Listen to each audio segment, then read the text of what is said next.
Amén. Recording in progress. Ok, hermano querido, todo suyo del estudio, con resumen, clase y conclusión.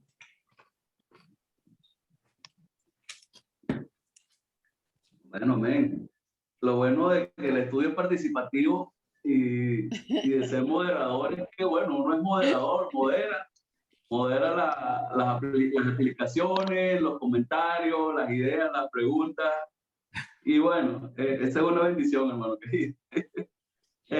Bueno, se siente un poquito largo, sin Alejandro dándonos el resumen. Realmente es una sensación distinta.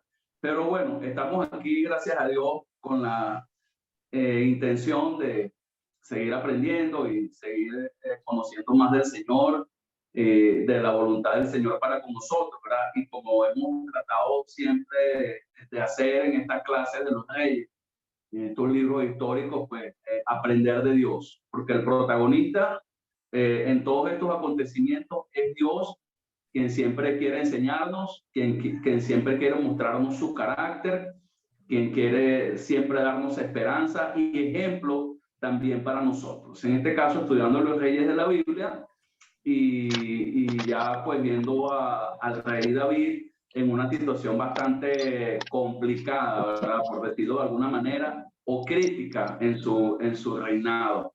Estamos, como venimos estudiando ya hace varias semanas, viendo el momento de la cosecha de David. Estamos en un cuadro de siembra y cosecha, por decirlo de algún modo. Es prácticamente la línea o el bosquejo o el planteamiento que viene haciéndonos en este momento la trama, ¿verdad? Cosechamos, en este caso, lo que sembramos, como lo hemos mencionado, y según la ley de la siembra, se cosecha mucho más de lo que se siembra, ¿ok? Y es lo que hemos venido analizando y entendiendo todas estas semanas. El viernes pasado pudimos compartir el capítulo 14, y creo que hasta el capítulo 13 también lo pudimos estudiar, ¿verdad? Y en segunda de Samuel capítulo 14, y vimos allí, en este caso, al hijo de David, Absalón, su tercer hijo, regresando a Jerusalén y con una actitud orgullosa, arrogante y poco humilde. Y igualmente vimos a David con una actitud un poco inmadura, que aunque por decirlo de alguna manera bajo presión de una mujer de Tecoa manipulada por Joab, lo convence y lo persuade para que haga venir a su hijo Absalón del destierro donde se encontraba en la tierra de Sur con su abuelo, tierra de Siria. Entonces David no recibió a su hijo Absalón maduramente o sabiamente, sino que dijo, bueno, tráiganlo, pero no quiero ver de la cara, que se vaya para su casa. Y pues al final fue persuadido para que aceptara que Absalón se acercara al palacio. Absalón se acerca al palacio y como vemos al final, pues del capítulo 14, pues fue un acercamiento muy frío que nos va a entender que las cosas no estaban aún claras entre ellos dos, a tal punto que según lo que hablamos la semana pasada, fue un escenario donde se gestó prácticamente la rebelión que vamos a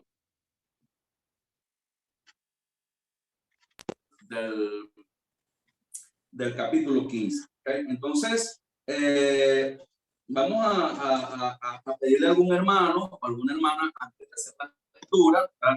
Que de repente quiera comentarnos lo que más le quedó o de lo que más le llegó la semana pasada, pues en ese cuadro, por decirlo de algún modo, de siembra y de cosecha, de que lo que todo el hombre siembra, eso también segará. Entonces quisiéramos escuchar alguna observación, interrogante, preguntas sobre lo que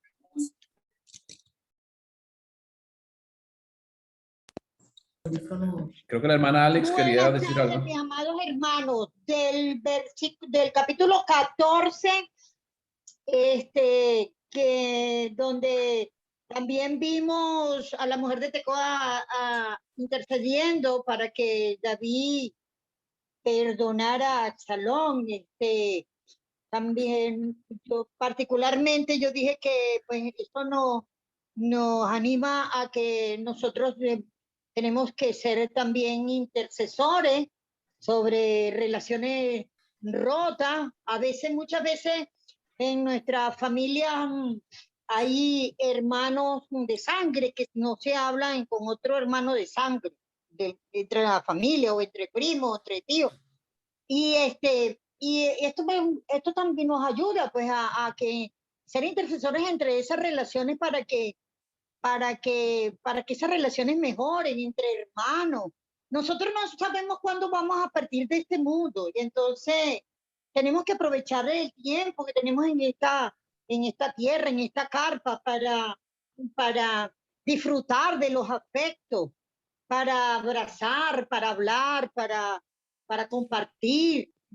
Y eso mismo, pues eso es lo que a mí me gustó aquí de la mujer de Tecoa, a pesar de que era una divina y todo esto, ella hizo entender al rey pues del perdón a Absalón. Eso, y bueno, y con respecto a las cosechas del pecado, pues teniendo conocimiento del dolor, como decía el hermano Roberto en el día de ayer en el estudio, en el día antier, en el estudio de Génesis, que el pecado lo que trae es dolor, trae tristeza, trae vergüenza, trae aislamiento, trae muchas cosas feas, como para que nosotros pequemos y digamos, bueno, yo asumo las consecuencias, esto no vale la pena. Debemos más bien evitarnos ya tanto sufrimiento, hemos sufrido mucho, ya desde que para llegar a Cristo no llegamos de cuna, la gran mayoría de nosotros llegó ya adultos, ya hemos pasado por mucho para que también en el reino sigamos sufriendo, teniendo conocimiento de lo que produce el pecado. Gracias. Gracias, hermana. Claro que sí. Amén. Bueno, aquí ¿Alguien vemos más quiere compartir en el 14, llama la atención es la actitud del rey, porque según lo que dice Joab, el rey, o sea, él quería traer a Absalón al rey porque el rey lo estaba extrañando, se lo echaba de menos, que fue lo que estuvimos hablando el otro día. Pero aparentemente el rey tenía sentimientos encontrados, porque él sabía que a pesar de que Absalón era su hijo, Amnón también era su hijo. Y Absalón mató a Amnón, y eso era algo que él no podía olvidar. Por eso él tenía como sentimiento encontrado donde le costaba, a pesar de que extrañaba a Absalón, le costaba aceptar a Absalón como si no hubiera pasado nada. Más cuando Absalón llega sin pedir perdón, sin reconocer su falta, como lo mismo que le pasó a David cuando se llevó a Betsabé. Él no había reconocido su falta, no se había dado cuenta, por lo menos no lo estaba reconociendo hasta que vino el profeta Natán y le hizo ver el pecado que él había cometido. En este caso, en Absalón no sucede eso. Él regresa, pero como si no hubiera pasado nada. Entonces yo imagino que la actitud que tuvo David al decir, como dice el versículo 24, más el rey dijo, váyanse a su casa y no vea mi rostro. Y volvió Absalón a su casa y no vio el rostro del rey. O sea, el mismo David le dijo que se vayan a su casa y que no me vea. O sea, no lo quiero ver. Pues. Yo imagino que era con la intención de que Absalón reconociera su falta, reconociera el pecado que había cometido y por lo menos se arrepintiera, por lo menos pidiera perdón, aunque sea el papá del rey, porque él era su hermano, se mató a su hermano. Aunque él hizo vileza, pues el Amnón lo que hizo no estaba bien con Tamar, pero el hecho de haberlo asesinado ya es grave, pues. Es grave. Y entonces se compara con lo que pasó con Abel con Caín y Abel. Caín y Abel, que uno de los hermanos mata al otro hermano, y por envidia, no sé, por venganza, o por lo que sea, pero sin reconocer su falta, sin tener ningún tipo de remordimiento de conciencia por lo que hizo. Y esa es la actitud que vemos en Amnón, y ahora en el 15 vamos a ver la actitud que tiene Absalón, al querer ganarse al pueblo para tratar de que el pueblo deje de seguir al mismo padre que era David. Entonces vemos una actitud diferente. O sea, y ahí vemos a David con mucha razón al no querer recibir a Absalón hasta que él viniera con una actitud arrepentida o de arrepentimiento. Ese era mi comentario. No vemos ni la actitud del hijo pródigo de Lucas 15, ni la actitud del padre del hijo pródigo en Lucas capítulo 15, parte de lo que nos comentaba Alejandro el viernes pasado. Muy bien, ¿alguien más quiere compartirnos algún otro comentario, alguna otra aportación, alguna otra pregunta, algo que no entienda o algo que usted considere que se nos ha pasado por alto en el capítulo 15, en el 14, perdón, antes de entrar al 15? Si lo tiene, por favor, este es el momento para compartir. Si no lo hay, pues comencemos la lectura del día de hoy. Y bueno, pidamos a nuestra hermana Alex, si está por allí, si nos va a seguir colaborando el día de hoy. Aquí estoy, aquí el estoy. capítulo 15, La mano hermana, léanos el capítulo 15. El capítulo 15. Todo el capítulo. Hoy vamos a tratar de abarcar los dos capítulos. Es importante abarcar los dos capítulos. Los dos capítulos hablan de la misma escena, hablan del mismo acontecimiento. Y oye, es como complicado verlo en dos viernes. Yo creo que es bueno verlo hoy. Entonces vamos a tratar en los comentarios y en los análisis de ser bien puntuales para que nos dé chance de abarcar el día de hoy los dos capítulos. El capítulo 15.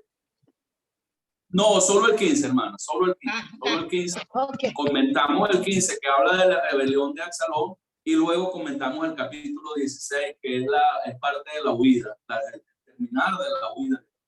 Por favor, hermano. Listo. Absalón se subleva. Después de esto, Absalón se hizo de un carro, caballos y 50 hombres que corrían delante de él. Y Absalón se levantaba de mañana y se ponía a un lado del camino, a la puerta, y al que tenía pleito y venía el rey a juicio, Absalón lo llamaba y le decía, ¿de qué ciudad eres? Y él respondía, tu siervo es de tal tribu de Israel. Entonces Absalón le decía, mira, tus palabras son buenas y justas, pero no tienes quien te oiga de parte del rey. Y agregaba, ¿quién me pusiera por juez en el país para que viniesen a mí los que tuvieran pleito o causa, que yo les haría justicia? Y cuando alguno se llegaba para inclinarse a él, él extendía la mano, lo tomaba y lo besaba. De esa manera hacía con todo israelita que venía al rey a juicio. Así Absalón robaba el corazón de los israelitas. Al cabo de 4 años, Absalón dijo al rey, te ruego que me permitas ir a Hebrón a pagar un voto que prometía el Señor, porque tu siervo cuando estaba en Jesús, en Siria, hizo voto diciendo, si el Señor me vuelve a Jerusalén, serviré al Señor. Y el rey le dijo, ve paz. Y él se levantó y se fue a Hebrón.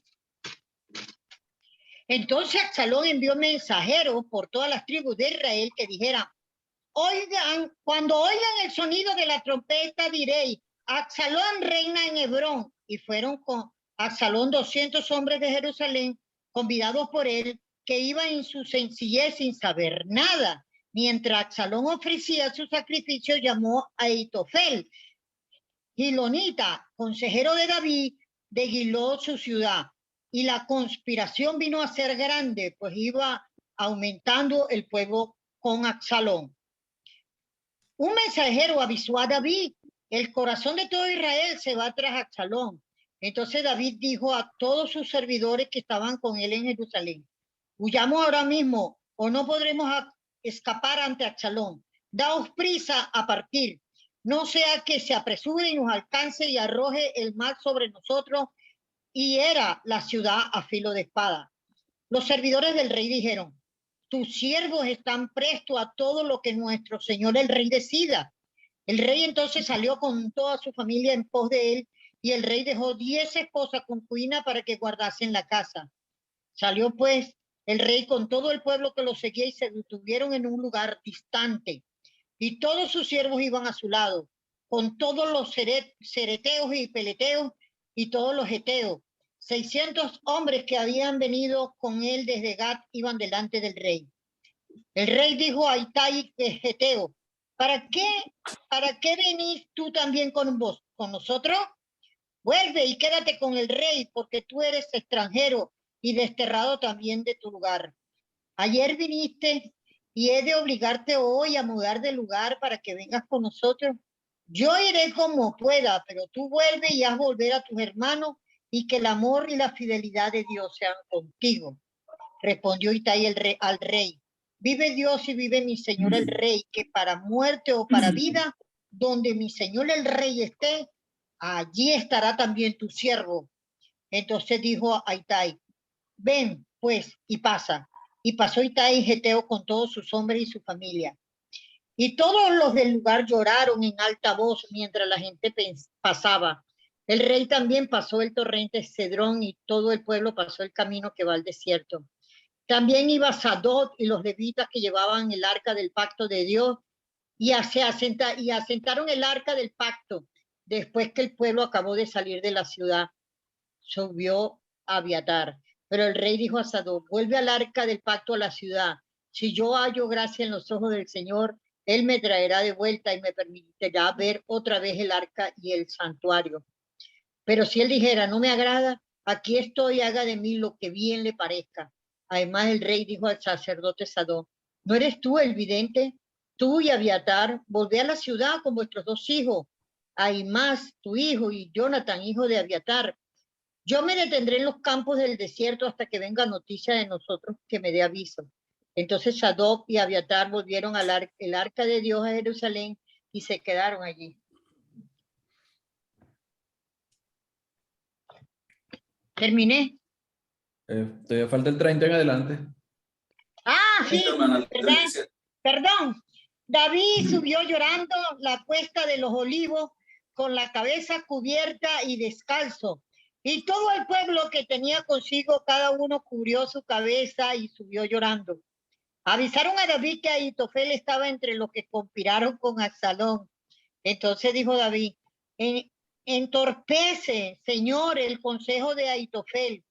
Cuando David llegó a la cumbre del monte para adorar a Dios, Husai Arquita le salió al encuentro, rota su ropa y tierra sobre su cabeza. David le dijo, si pasas conmigo me serás una carga, pero si vuelves a la ciudad y dices a Absalón, rey, seré tu siervo, como serví a tu padre, te serviré ahora. Entonces tú disiparás el consejo de Ahitofel. ¿No están allí contigo los sacerdotes Adó y Abiatar? Por tanto, todo lo que oigas en la casa del rey, se lo comunicarás a ellos. Y con ellos están sus dos hijos, Ahimás el de Sadoc y Jonathan el de Abiatar. Por medio de ellos me avisaré todo lo que oigáis. Así, Usai, amigo de David, volvió a la ciudad y Absalón entró en Jerusalén. Ok. Entonces, vemos ya en el capítulo 15, por decirlo de algún modo, ya materializada la rebelión de Absalón.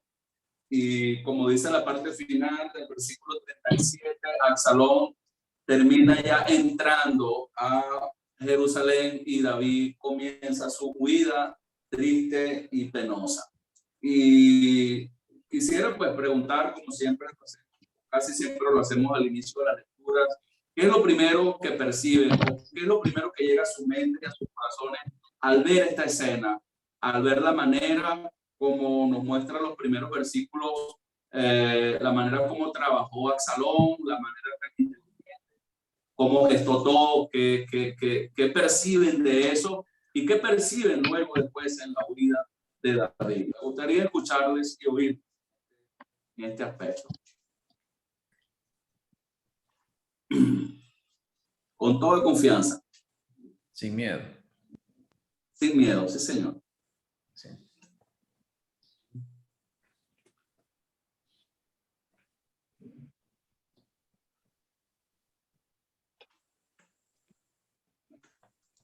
Bueno, lo primero que veo es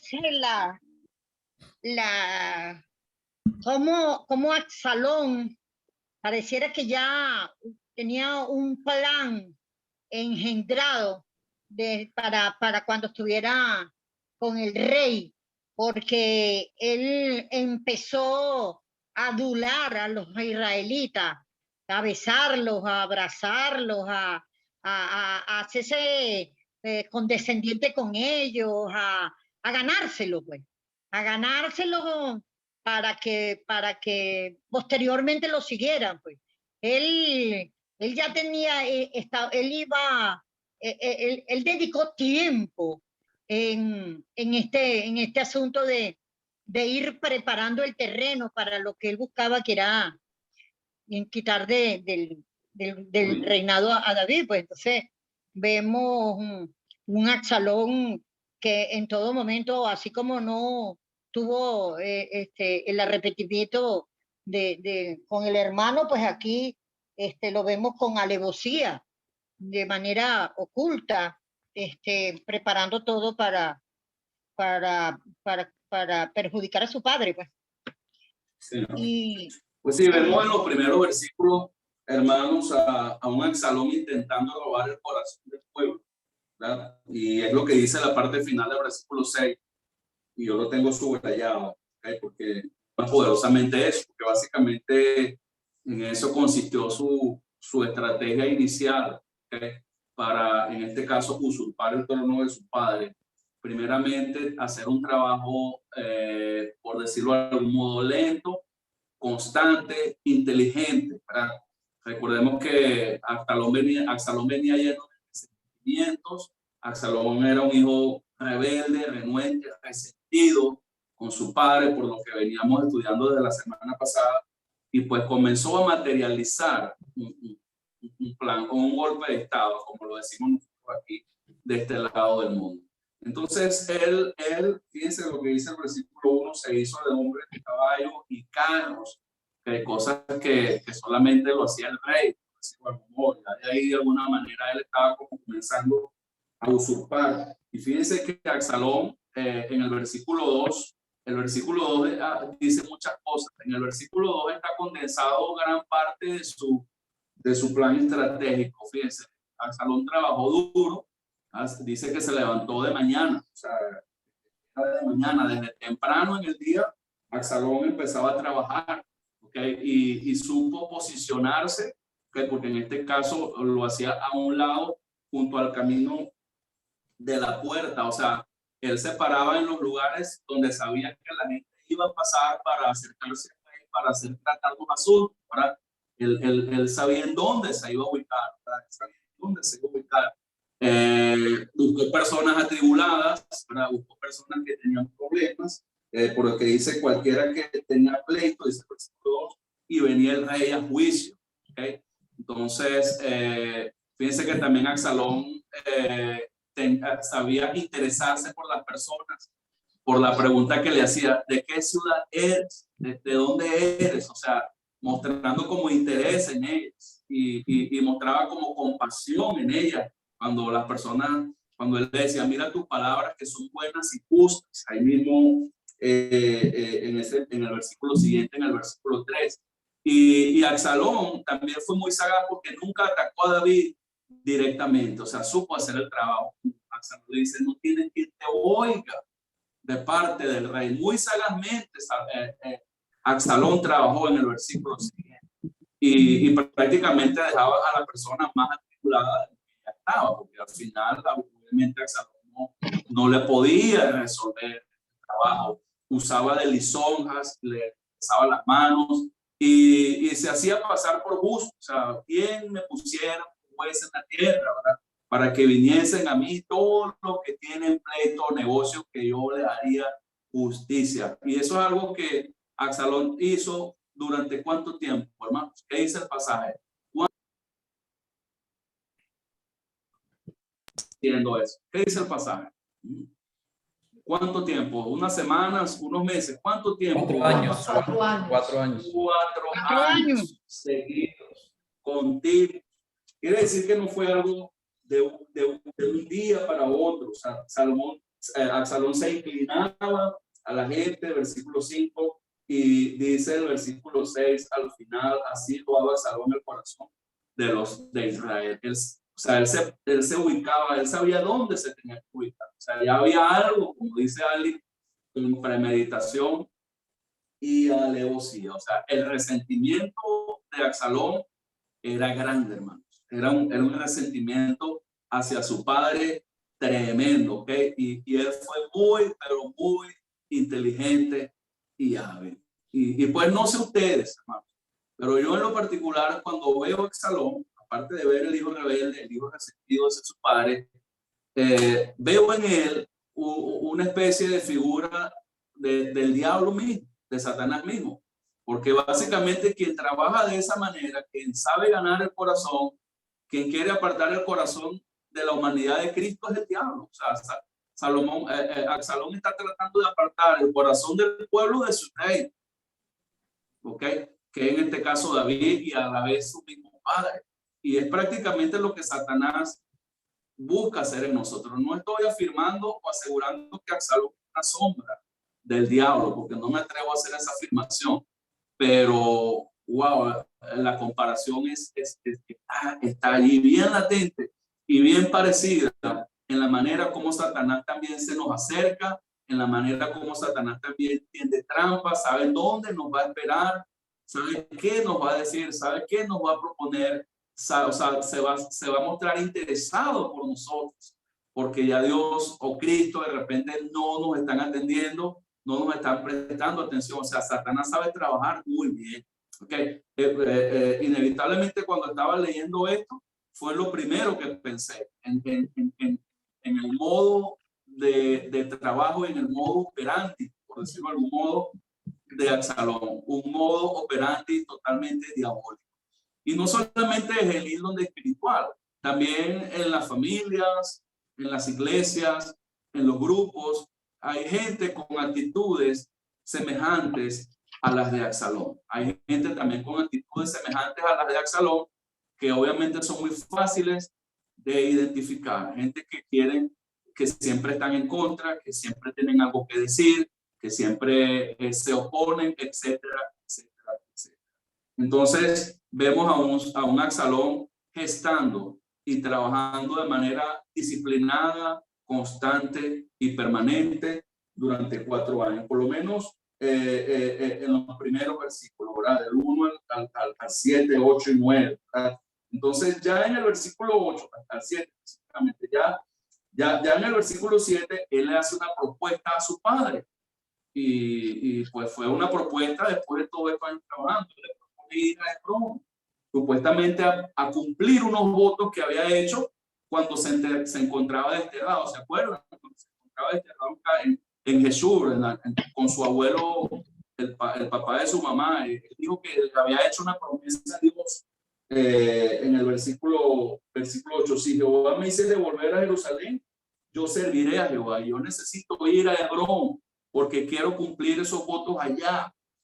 Y bueno, David como que había perdido un poco la habilidad, el discernimiento, cayó, hermanos, cayó, terminó creyendo esa mentira, esa manipulación de Absalón y terminó diciéndole, como dice allí, en el versículo 8, ve en paz, en el versículo 9, perdón, dice que se levantó y se fue a Hebrón. Entonces, yo quiero hacer una pregunta para ver qué opinan ustedes. ¿Por qué Hebrón? ¿Por qué Hebrón y no otro lugar? ¿Okay? Y pues aparte de la pregunta que formulé, si también hay algún otro comentario o alguna aportación o alguna inquietud, háganla también con toda confianza. Que Hebrón no fue... Ahora. Porque Hebrón no fue la ciudad donde David fue nombrado como rey, pues ya proclamado como rey definitivo, pues. Ajá, muy bien, esa es una de las razones, ¿verdad? Porque ahí fue donde David fue proclamado rey inicialmente. Esa es una de las razones, porque prácticamente eso era lo que él tenía en mente, ser también proclamado rey en Hebrón. Esa es una de las razones. Hay otras razones más, ¿sabes? ¿Cuál es más aparte de esa? Gracias, hermano. Excelente. ¿Cuál es más? Una apariencia de espiritualidad. Estaba aparentando ser espiritual. En fin. Ajá. Al ir allá, él le intentaba dar a entender eso. Sí. Y probablemente para engañar a su padre, ¿verdad? Exacto. Que él es espiritual, que él quiere ir a estar bien con Dios para cumplir unos votos que le había hecho a Dios hace aproximadamente unos 6, 7 años atrás. Imagínate, estaba desterrado, aparentando una falsa espiritualidad. Muy bien, buenísimo. ¿Quién más quiere aportarnos? ¿Por qué Hebrón? ¿Qué más había en Hebrón? Aparte ya de estos dos comentarios que hemos escuchado. ¿Qué más había en Hebrón? A ver, recuerden que Hebrón, hermanos, cuando David fue proclamado el rey de Israel, en su principio de reinado, Hebrón era la capital de Israel, de toda la nación. La primera capital fue Hebrón, porque David después trasladó la capital de Hebrón a Jerusalén. ¿Okay? Y muy probablemente en Hebrón había cierto descontento por eso. ¿Okay? Que eran antiguamente la capital y ya no era la capital. Probablemente en Hebrón había algo de descontento contra David. Entonces, estratégicamente, Absalón percibió eso, muy probablemente, oye, en Hebrón hay descontento, y ellos quisieran o les agradaría volver a ser, en este caso, la capital. Y otra probable razón por la que fue Hebrón el lugar que escogió Absalón es porque él nació allí. Recuerden que él nació allí porque allí fue donde llegó David y donde le nacieron sus primeros hijos, entre donde está Absalón en este caso. Entonces, vemos la inteligencia de Absalón, la estrategia de Absalón, la estratagema, la manera como trabaja, la manera como actúa. ¿Algún otro comentario, alguna otra aportación que quieran compartir con respecto? A ver, hasta acá, alguna pregunta o algo que quieran añadir, háganlo con toda libertad y tranquilidad. O sea, Absalón, a pesar de que él decía que iba a rendirle, o sea, a cumplir con los votos que había hecho a Dios, pero en realidad no era así. O sea, le estaba mintiendo. O sea, que él no tomaba en cuenta a Dios. Y vemos aquí la diferencia entre David y él. David, cuando huye de Jerusalén, él deja las manos de Dios. Dice, bueno, devuelvan el arca a Jerusalén, porque si Dios quiere, yo volveré también allá. O sea, porque él lo dejaba en las manos de Dios para que sea. O sea, David nunca tuvo la intención de atacar a Absalón. Él nunca tuvo esa intención, no quiso hacer guerra contra su propio hijo, sino que dejó eso en las manos de Dios, que fuera Dios el que decidiera lo que iba a suceder. Y vemos que, bueno, después vemos el desenlace de todo eso. Pero era así. Bueno, entonces vemos la actitud de los dos. Absalón apartado completamente de Dios y David volviendo otra vez a confiar y a dejar en las manos de Dios todas las situaciones que le estaban, todas las cosas que le estaban pasando. Amén. Es tremendo, hermano. Y esas palabras que David le dijo a Absalón en el versículo 9, ve en paz. Podríamos decir, o sea, fueron las últimas palabras que David le dirigió a su hijo.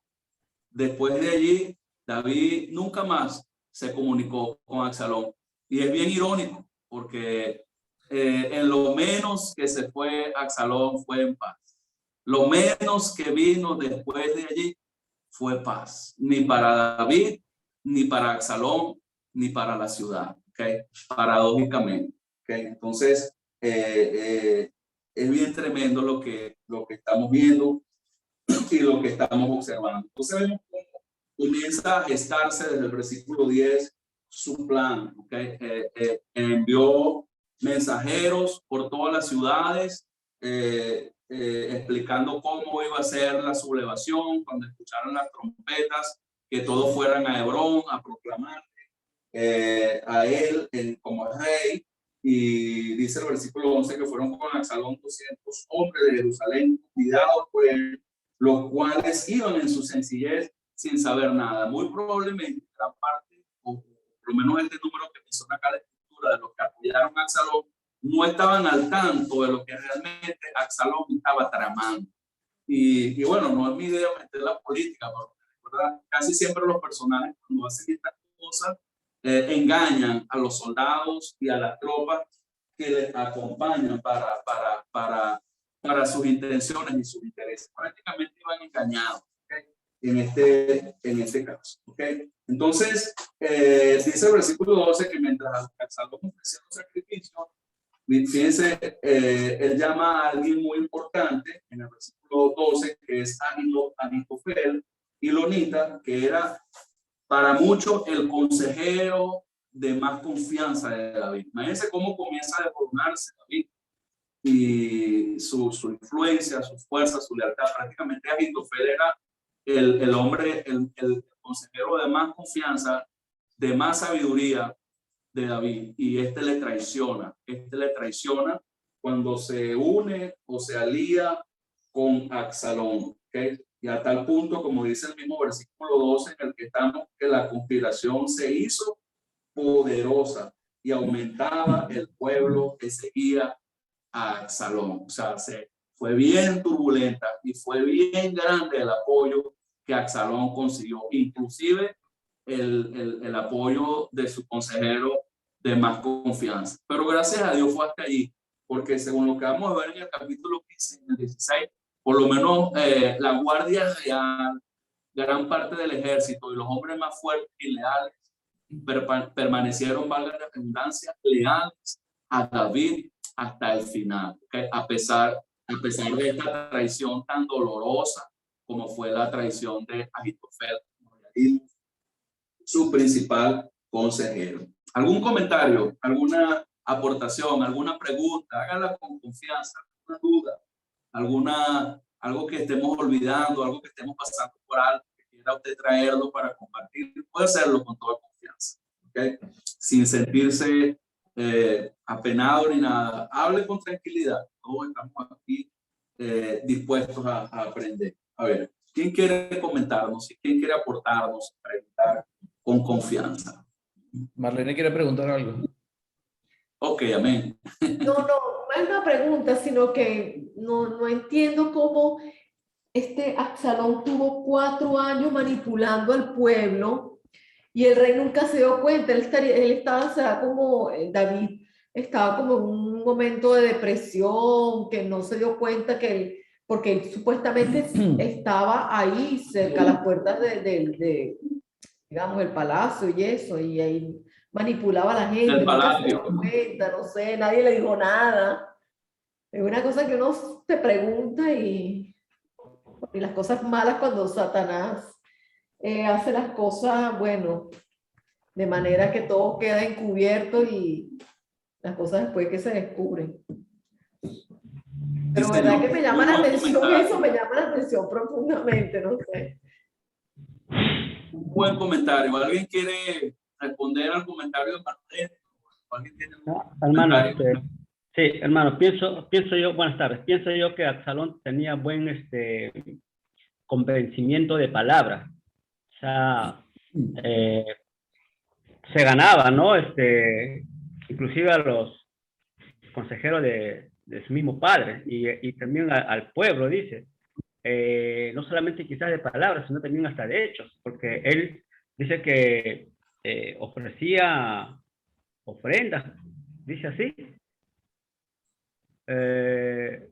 No sé dónde lo leí. Sacrificio, ahí está, ajá. Y todo eso, pues, era visto por el pueblo y se ganaba, pues, como quien se dice, la simpatía y tenía más seguidores, pues, ¿no? Y entonces justamente eso era lo que él quería para que su sublevación pues sea pues victoriosa, ¿no? Pero claro, vemos adelante que no lo fue así. Sí, yo definitivamente creo que es así como dice nuestro hermano Hugo. Realmente Absalón era un hombre muy astuto, muy inteligente, muy carismático, movía gente, era un hombre persuasivo, era un hombre habilidoso, muy habilidoso, ¿okay? O sea, pero uno sigue con la pregunta, pero ¿cómo David no pudo darse cuenta? Y yo lo que pienso en este caso es, a lo mejor sí se dio cuenta, a lo mejor lo notó, pero se sintió impotente o vio la fuerza que tenía o a lo mejor se sintió muy culpable o muy incapaz de ir a actuar en contra de su hijo. Había muchos sentimientos encontrados, tal vez influyó mucho el sentimiento familiar. ¿Okay? David aún no sabía disciplinar, corregir, cortar de raíz una situación que podía traerle problemas etcétera, etcétera, etcétera. Y también probablemente venía David arrastrando el sentimiento de culpabilidad del pecado que había cometido. Son muchas cosas que pasaban por el corazón de David, sentimientos encontrados, como mencionó Agustín al principio. Es mi hijo, lo amo, pero también mató mi otro hijo. Hay muchas cosas allí en el corazón de David que muy probablemente no le permitieron actuar correctamente, a tiempo, sabiamente, y muy probablemente lo dejó pasar o simplemente no se dio cuenta. La habilidad de Absalón fue tan grande que hizo todo lo que hizo bien escondido de David. Porque imagínense, si este hombre llegó a ganarse la confianza de su consejero de más confianza, yo estoy seguro que no solamente se ganó la confianza de su consejero, sino de otros funcionarios importantes que cubrían a Absalón en lo que hacía, que se encargaban de que David no se diese cuenta.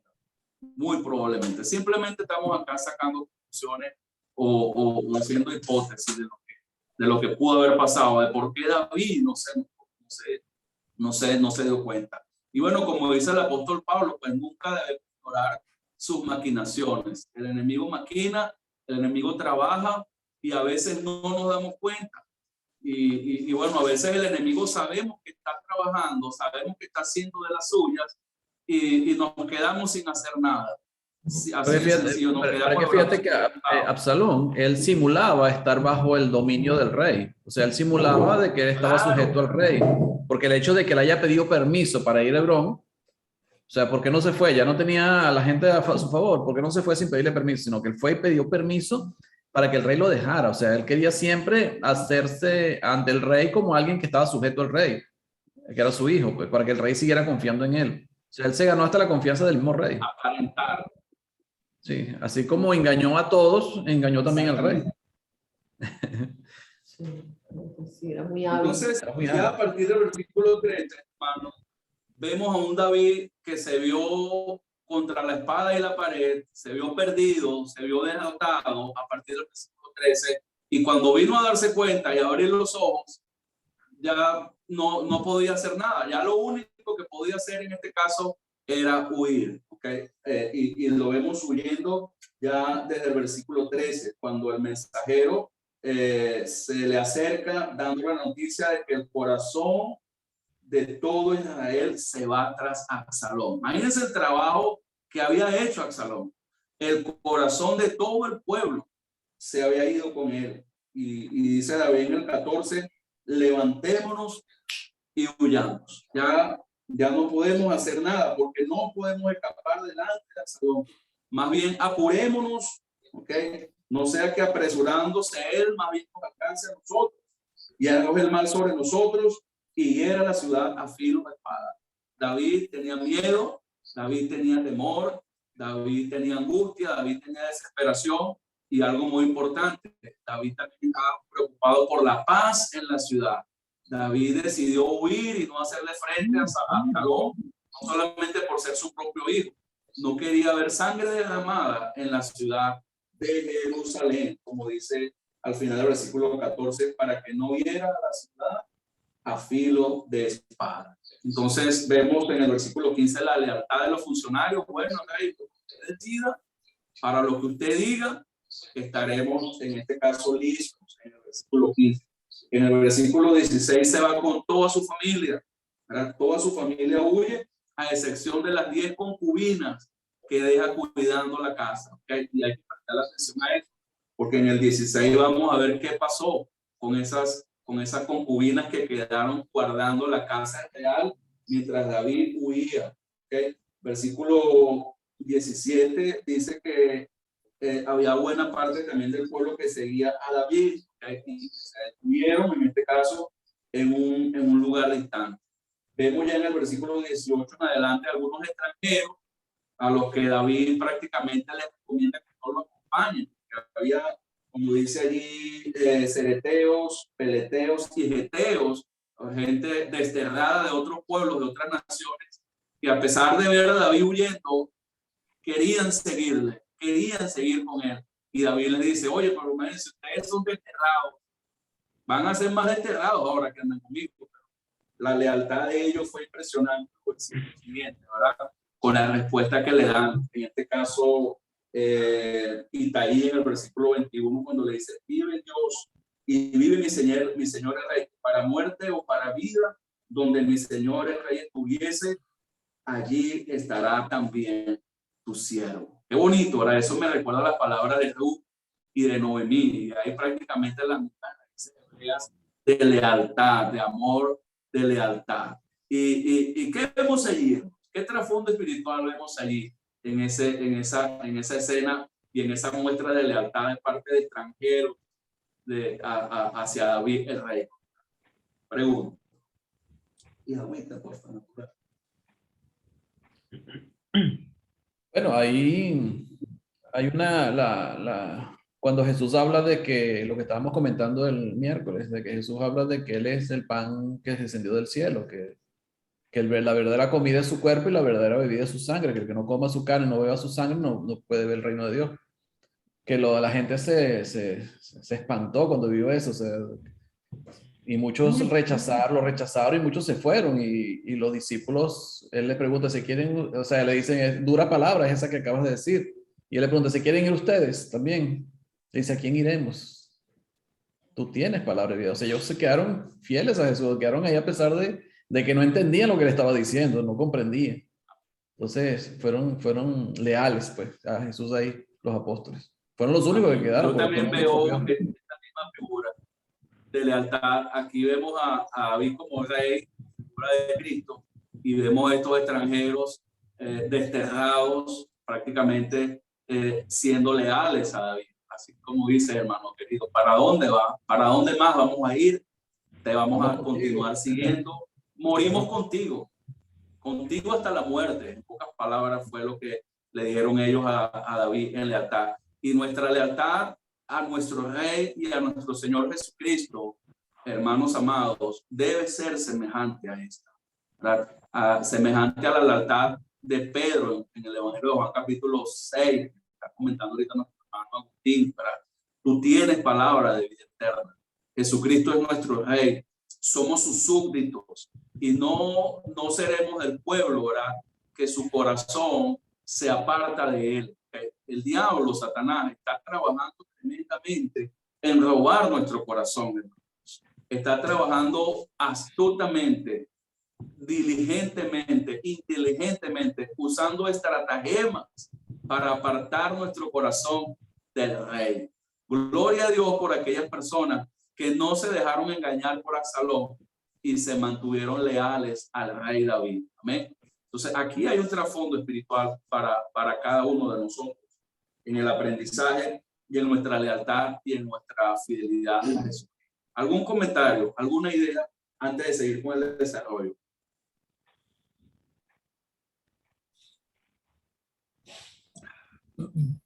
Ya desde el versículo 24, hermanos, comenzamos a ver a David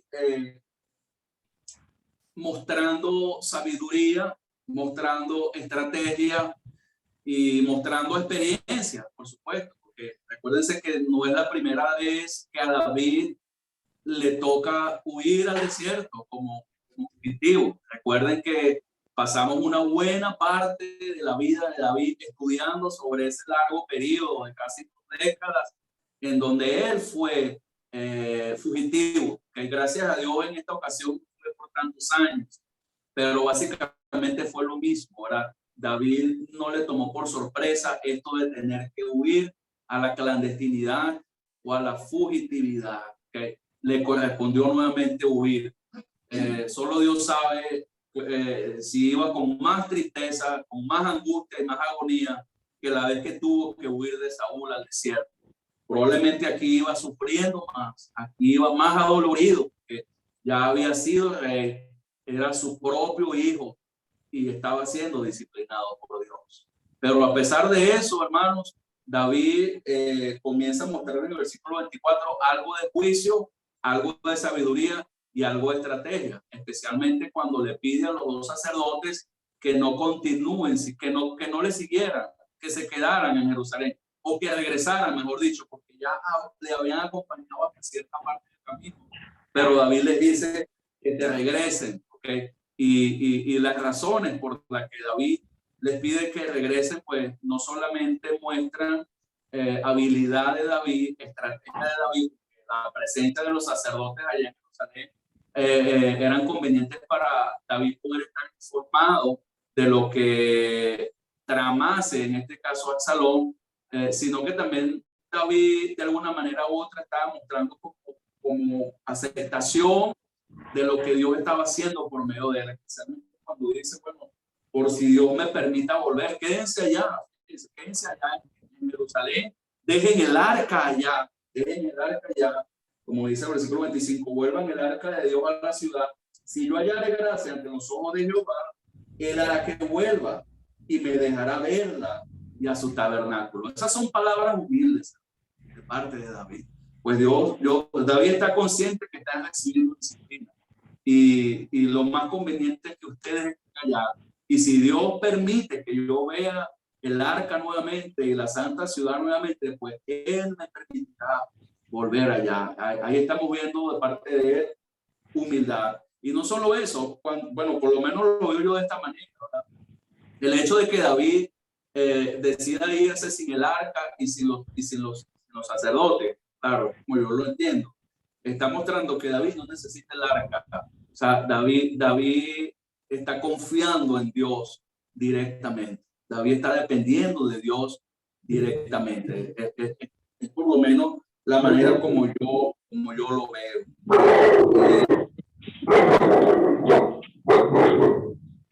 Ok. ¿Quiere decir algo a alguien por ahí o una interrupción? Ok, entonces, por lo menos es como yo entiendo. La hermana Nelly. Solamente tengo 4 personas en el celular y no. Si alguien levanta la mano y no me doy cuenta, entren ahí a hablar. Después me encadeno como bueno, Chávez. La verdad que es un pasaje muy triste, hermoso y de todo. Guiándome al versículo 8, dice que viendo que Absalón actuó como un siervo, porque eso le dice, porque tu siervo hizo voto. Entonces, de esa manera, él estaba engañando a su padre, al rey, actuando como siervo y haciendo las cosas. Entonces, él me imagino que pensó que él estaba haciendo las cosas que le correspondían hacer para su amo, por decir así, de esa manera lo veo yo. Pero a pesar de todo lo que ya, las razones que le dieron a David, él tuvo primero la mentalidad, se enfocó en Dios, en el arca, que va a tener la oportunidad de verla. Entonces, a pesar de todo lo que pasaba y de todas las aflicciones que él estaba en su corazón, porque nadie sabía, solo él sabía cómo estaba su corazón, de ver cómo su hijo estaba actuando, él primero se enfocó en Dios. Entonces, eso es una gran lección para cada uno de nosotros, que a pesar de lo que nosotros tengamos o pasemos o nos pase de cualquier manera, primero tenemos que enfocarnos en Dios. Y así vamos a poder salir. Ese nomás es mi comentario, hermano. Bueno, hermana Nelly, reforzando un poco su comentario, fíjense lo que dice el versículo 32.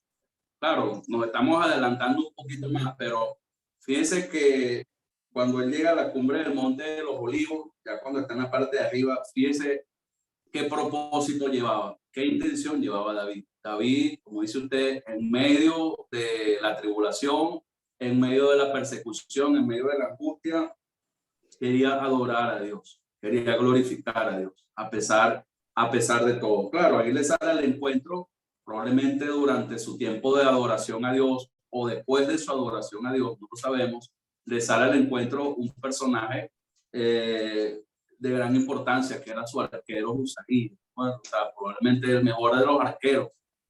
Y pues, así como David mandó a Sadoc y a Abiatar, los sacerdotes, de regreso a Jerusalén, porque es más conveniente en Jerusalén, David a Usaí, en este caso su arquero de confianza, lo manda para Jerusalén. Dice, mira, regresa para Jerusalén porque es más sabio, más conveniente que tú estés allá, porque me eres carga. En pocas palabras, le dice David, es mejor que estés allá.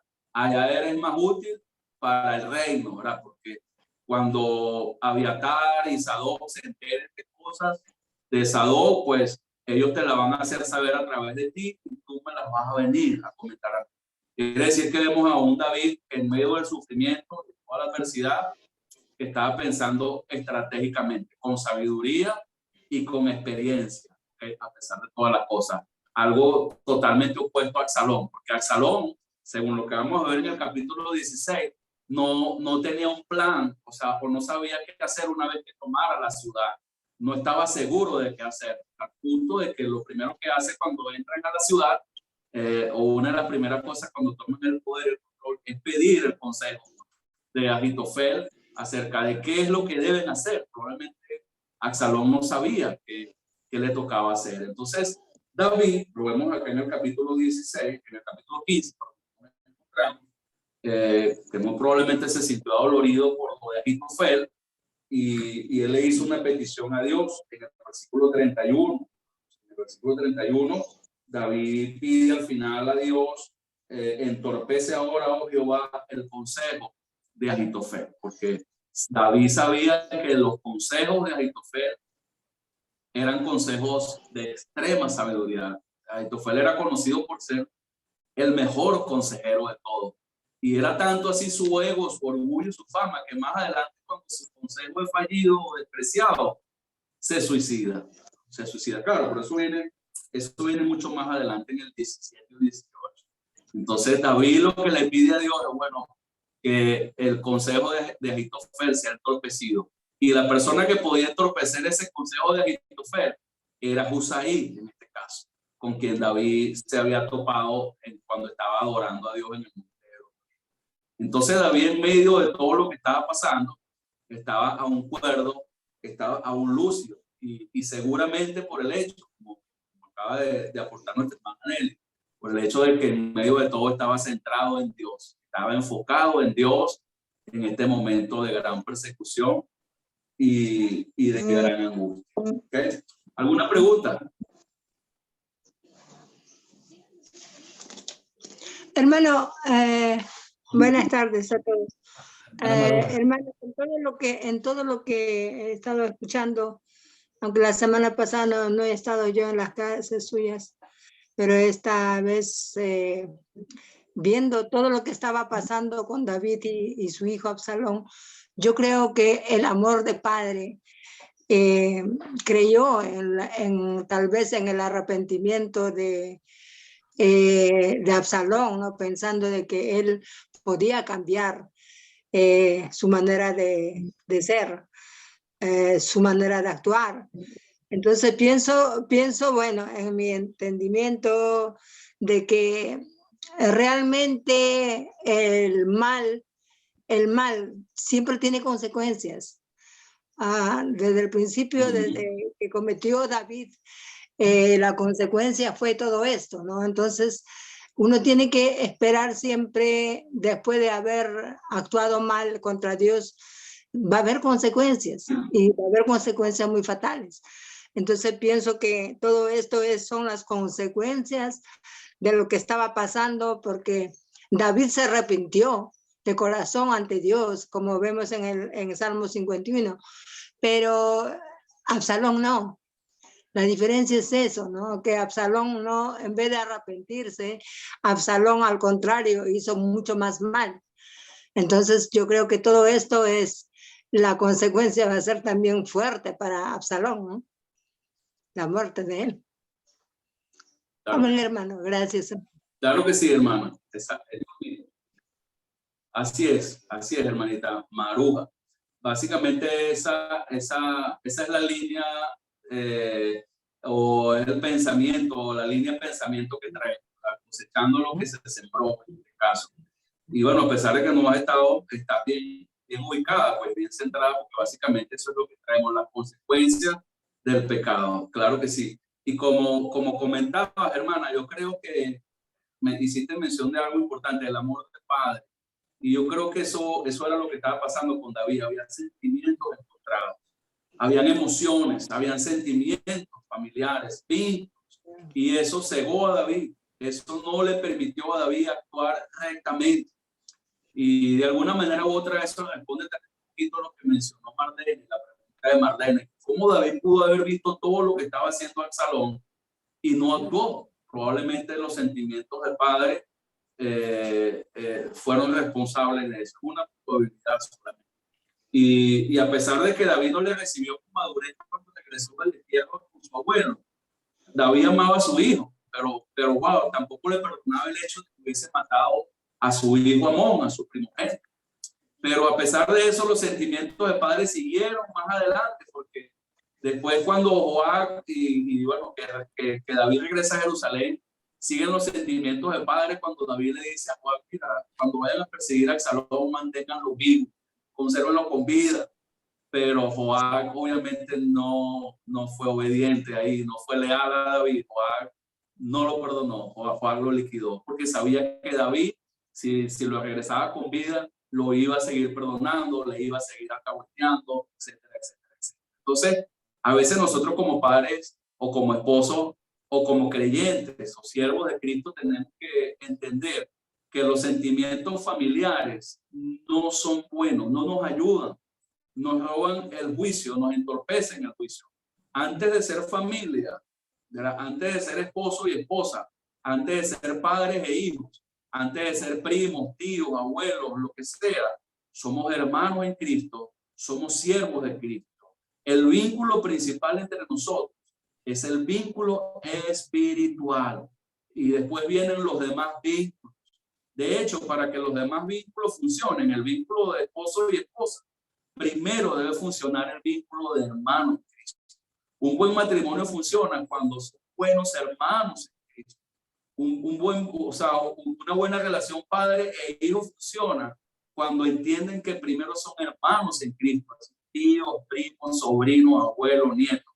Ante todas las cosas somos siervos y familia en Cristo. David, el vínculo familiar lo hizo perder probablemente el juicio, los sentimientos y las emociones. Claro, no es fácil, hermano, realmente. Nosotros recuerden que lo estamos viendo de este lado, pero está por supuesto el lado de David, que no es nada fácil. ¿Algún otro comentario? ¿Alguna otra aportación?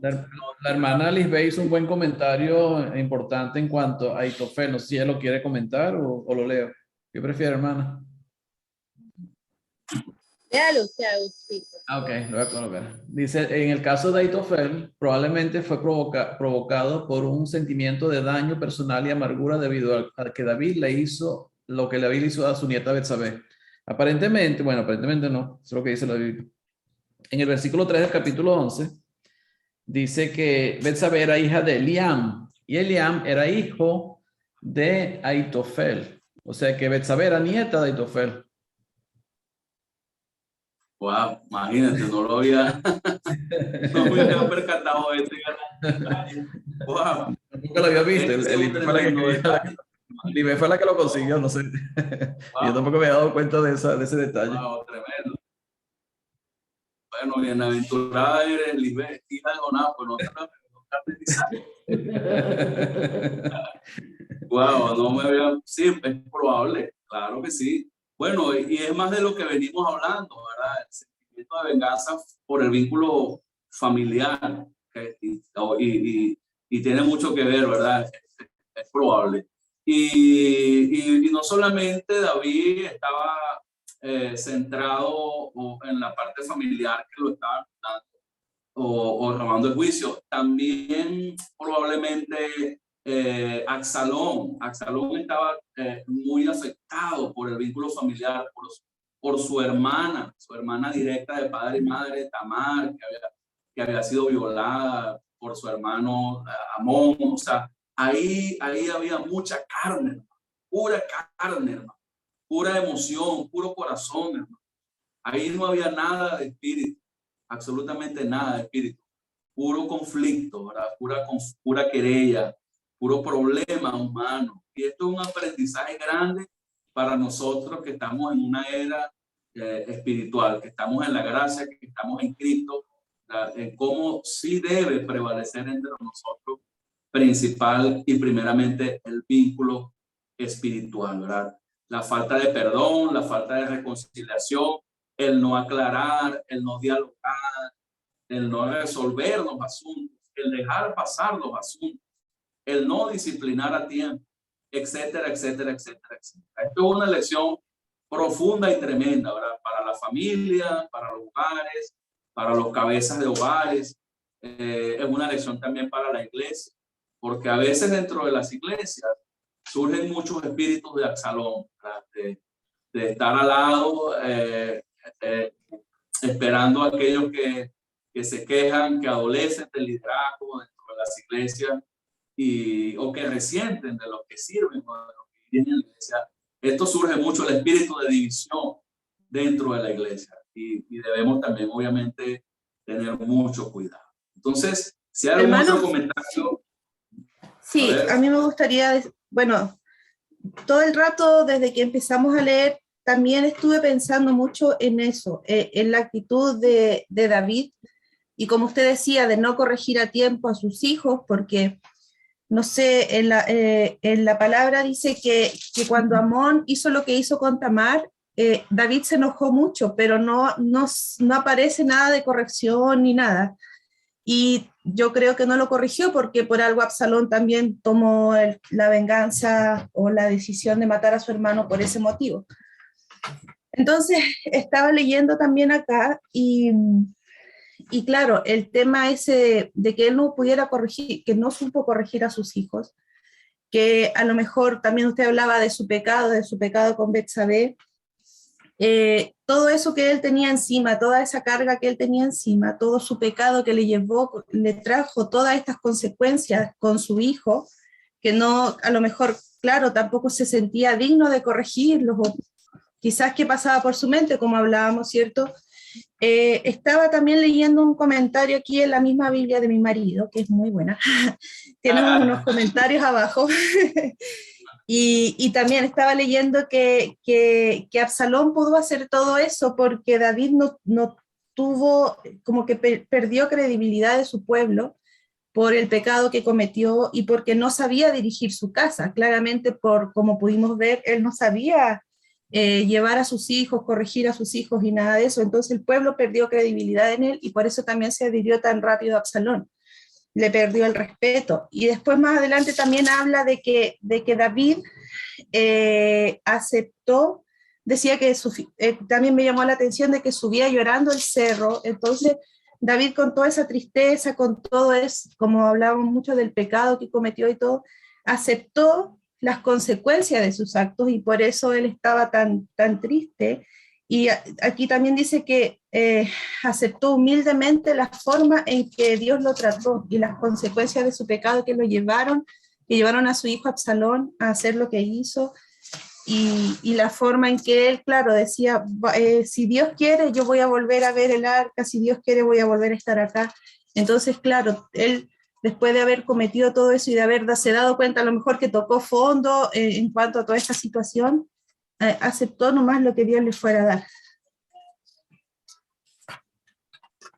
Hermana, me gusta mucho la palabra que acabas de mencionar ahorita, tocó fondo. Sí, y tocó bien a fondo, claro que sí. David no era fácil para él este momento, ¿verdad? Y fíjense, lo describe también el pasaje en el versículo 30, llevando la cabeza descubierta y los pies descalzos. Eso tiene una connotación bien especial. Eso no está ahí por casualidad en el versículo 30. Prácticamente él está siendo tratado como un prisionero, como un fugitivo. O sea, no era fácil para ellos. Y claro, lástima que no está Roberto para preguntarle. Me recuerda mucho cuando David llora subiendo el monte de los olivos. Me recuerda mucho a Jesucristo también llorando en el monte de los olivos. Claro, obviamente lloraban por motivos distintos, ¿verdad? Lloraban por motivos, de alguna manera u otra están llorando por la causa de Dios. ¿Okay? No sé si eso de repente tendrá algún paralelo o alguna sombra. ¿Okay? Simplemente fue algo que pensé cuando yo estaba estudiando. Entonces claro, el capítulo 16 es necesario verlo, pero ya en este caso no va a poder ser hoy, aunque hubiésemos querido. Pero entre las preguntas que nos tenemos que hacer en el desenlace, ya la próxima semana, en el capítulo 16, o sea, era necesario todo esto. O sea, que si tuviésemos a Absalón frente a nosotros, mira, Absalón, era necesario llegar a todo esto. Es verdad que David de repente no te atendió, es verdad que David de repente no te prestó la suficiente atención, es verdad que David no disciplinó a su hermano cuando violó a su hermana, es verdad que David pecó, es verdad que David perdió la moral. O sea, era necesario llegar a este punto. O sea, probablemente Absalón, si estuviera al frente mío, diría sí, pero todos en el fondo sabemos que no había necesidad.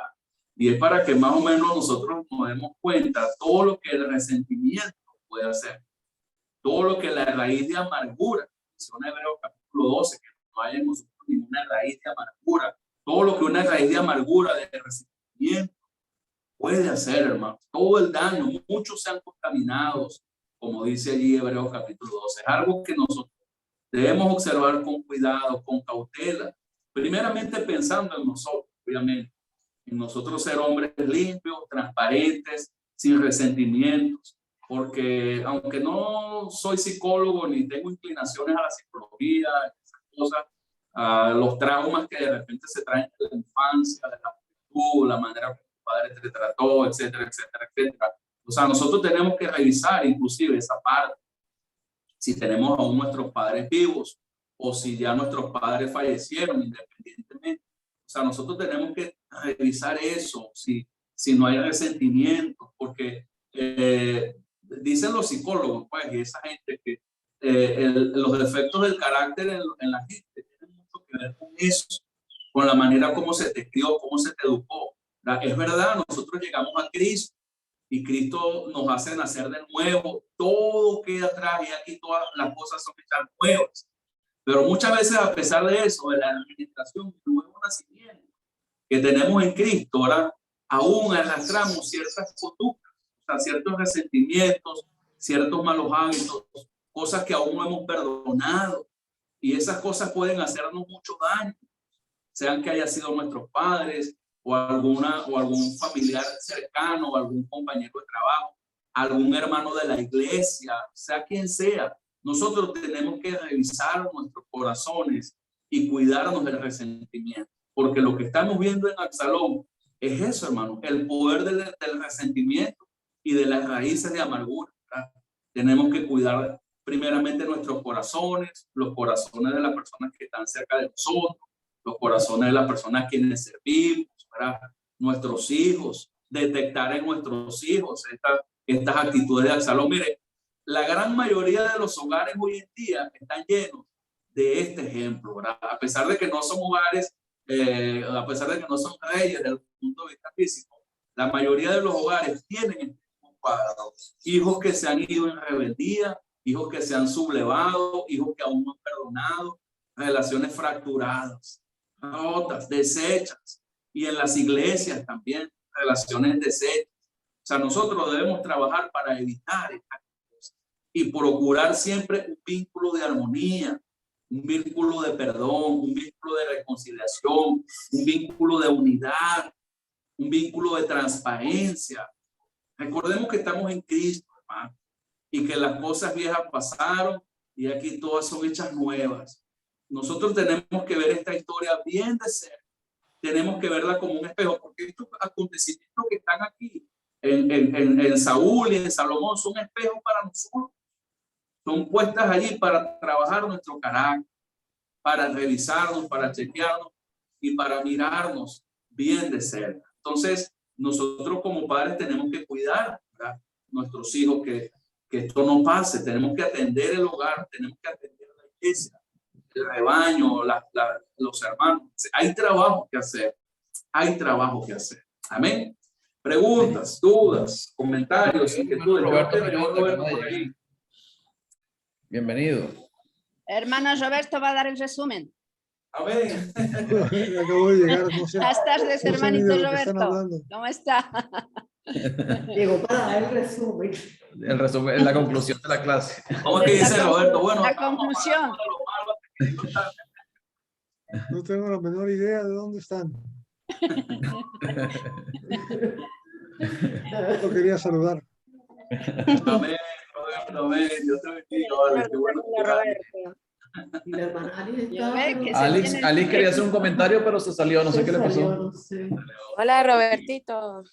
Hola, ¿Cómo Lisbeth. estás? Dios te Pero bendiga. menos mal que llegó a Roberto porque yo tenía pinta que iba a durar como hasta las 7 de la noche. Ay, Mire, regresando. ya son las y 27. Oh, Sí, igual. Yo creo Como que sí, llegó no Roberto, llega más que- de largo. Roberto Hay vino que seguir para el decirnos que ya se acabó el tiempo, que ya está bueno. Yo pensé que el discurso se iba a alargar hasta la medianoche. sí, el hermano Roberto ya me aprendió, por lo menos a despedirse. Nos quiere echar. Va a quedar como Eutico, vamos a quedar como Eutico, cae por la ventana dormido. Te perdiste un interesante estudio, Robertito. Muy bueno. Sí, yo sé. Tristemente teníamos que ir a un funeral de un jovencito de 20 años que falleció en un accidente.